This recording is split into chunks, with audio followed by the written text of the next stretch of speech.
همیشه میدیدم که از طریق داروی شیمیایی من نمیتونم خودم رو درمان کنم. من حدود فکر کنم 18 سال 20 ساله که مبتلا به بیماری اگزوما بودم و بر اثر همین بیماری اگزوما من دچار روماتیسم مفصلی خیلی شدیدی شدم و یکی از دوستان من خانم زنگویی رو به من معرفی کردم. یعنی حتی من برای دیدن خانم زنگویی خودشونم میدونن من راهی کرمان شدم تا ایشون رو بتونم من حضوری ملاقات کنم.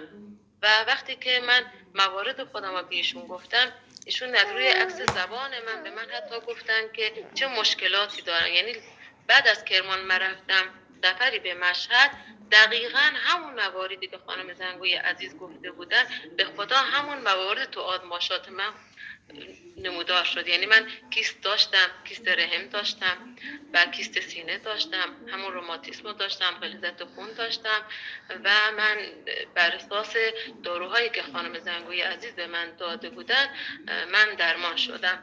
همین خاطر دوست داشتم که بتونم به دیگران هم کمک کنم تا اونا هم بتونن سلامتیشون رو به دست بیارن.